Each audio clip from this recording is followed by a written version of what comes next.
Our attention to cake baker Jack Phillips, who won a case in the Supreme Court last week. They basically shut down the Colorado Civil Rights Commission.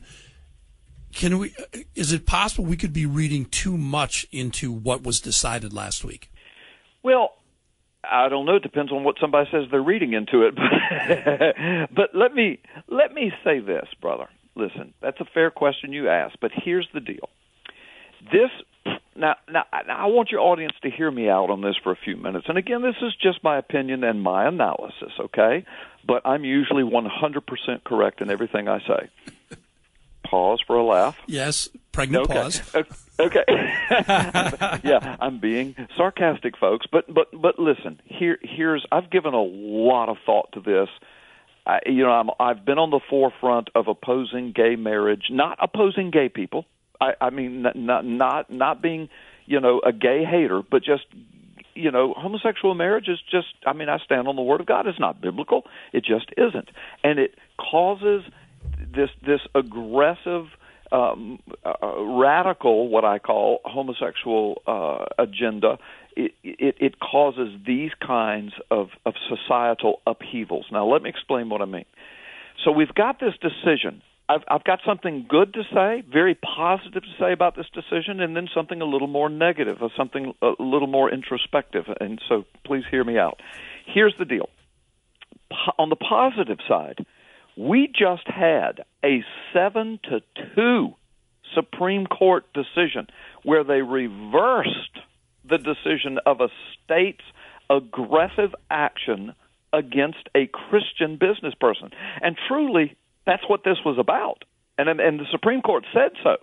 It really wasn't about just any old business just blatantly sticking their finger in the eye of a patron. It was about, the Supreme Court said this in a 7-2 decision, that the key reason that they came to this decision to reverse the course was that the Colorado officials, I think they were city commissioners, county commissioners, it was that they showed, quote, elements of a clear and impermissible hostility towards the owner's religious beliefs.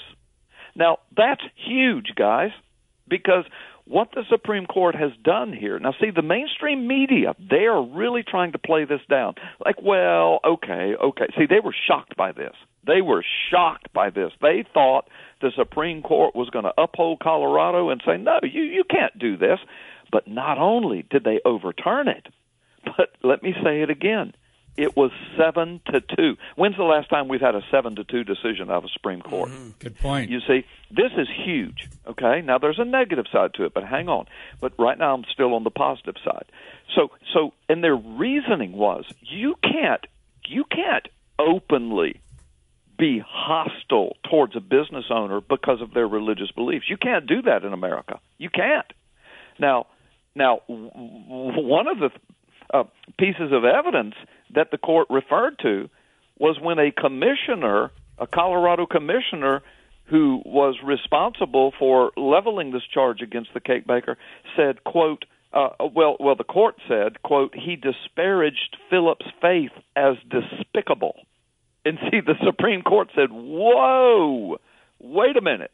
If you want to pass a law and then hold a business owner to that law, it has to be done without consideration to your feelings about that business owner's faith, you see.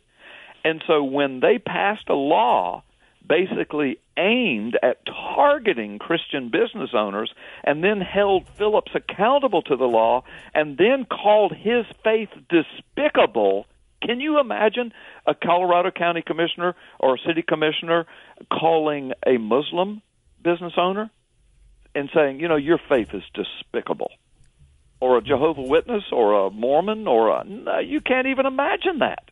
This is a targeting of Christianity and a Christian business owner, and the Supreme Court said, you can't do that. You can't do that. You can pass a law, and we'll tell you whether it's constitutional or not. You can hold people accountable to your law, and if they appeal it, then we will determine something. But you cannot pass a law for the purpose of disparaging someone's religious beliefs. You cannot do that in America. Look, you can do that in the Middle East. You can do that in 57 Muslim nations, but you cannot do it in America. So that's huge, guys. The other thing is this. This brief argued, the Supreme Court, that they say, quote, that they must hold that religious dissenters from same-sex marriage have the same liberty to live consistently with their identity. Now, that's huge because, again, even though they didn't give a blanket permission, if you will, for a Christian cake baker to refuse service for a gay wedding, for example, but what they said, they've really set it up. In my humble opinion, I've spent years in law enforcement. It doesn't mean I'm a lawyer or a constitutional expert, but the Supreme Court, I mean, they've got some strong language here. They said that, look, you cannot, you've got to give Mr. Phillips the same liberty to live consistently with his identity as we're trying to give these homosexual people. He says you've got to give them that. You cannot separate people like that. And then this brief went on to say the classic American response to deep conflicts like that between gay rights and traditional religious faith is to protect the liberty of both sides. And then it goes on to say the very arguments that underline protection of same-sex marriage also support strong protection for religious liberty. Religious believers and same-sex couples each argue that a fundamental component of their identity and the conduct that flows from that identity should be left to each individual, listen to this, free of all non-essential government regulation.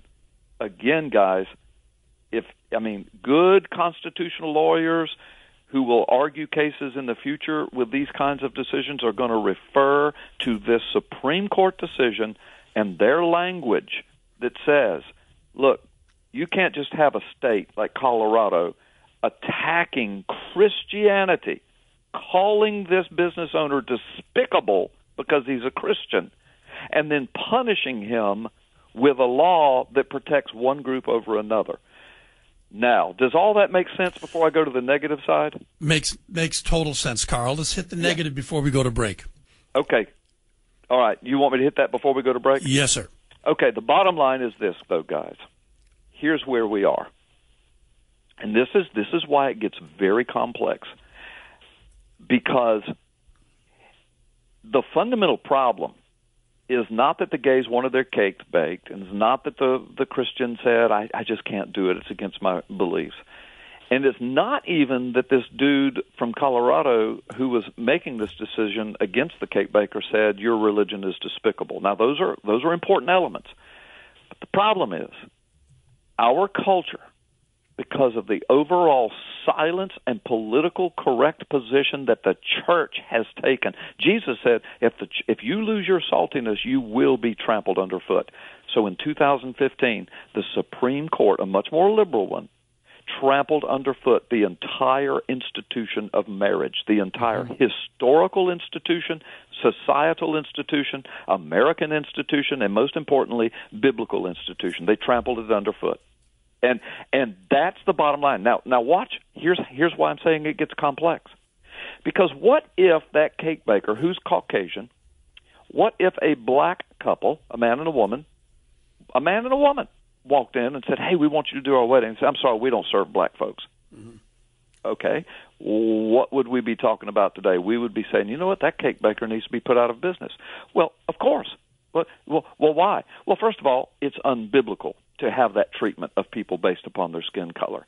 But secondly, from a secular standpoint, watch this.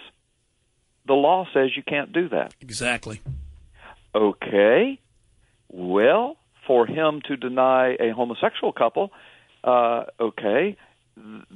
is not unbiblical. In other words, he's taking a biblical position of defending marriage.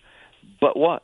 But the law of the land says if you're in business to bake cakes, you can't just indiscriminately decide who you're going to bake them for. Now, the government doesn't own your business. It's a private business. This is one way of looking at it.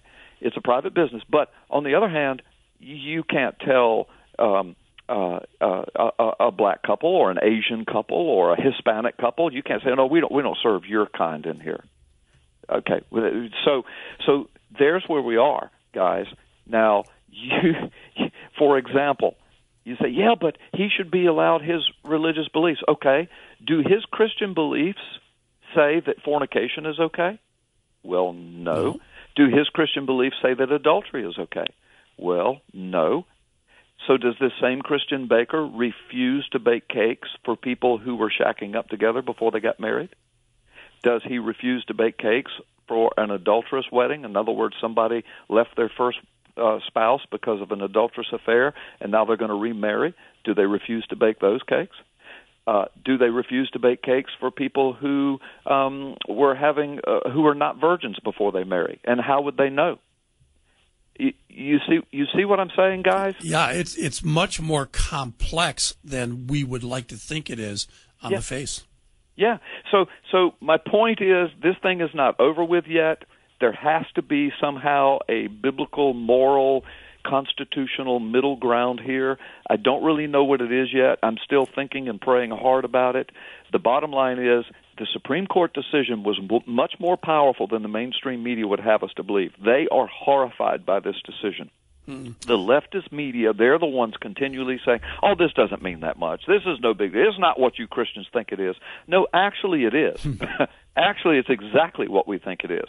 Because they left language. The language of their brief is very clear. You cannot pass regulations that are non-essential to target a person's religious belief, a business owner. You can't do that. So I don't know. But see, here's the thing. Here's the Supreme Court correctly identified the base problem, and that was this particular Christian baker was targeted by a radical movement and called despicable for the purpose of putting this despicable Christian, quote, in his place. For example, I wonder what would happen if a Christian went into a Muslim bakery and said, we want you to do our wedding, bake all the stuff, and put all these scriptures about Jesus is Lord and Jesus is the only God, and put all that all over our cakes. I wonder what would happen. Yeah, interesting question indeed. I wonder if a Christian went into a cake shop owned by homosexuals and said, we want our cake made, and we want you to put Leviticus passages on our cake that speak about homosexuality being a sin, and take them outside the camp and stone them, for example. Wonder what would happen. Would the homosexual cake bakers refuse to do it? Would they be shut down and fined and sued?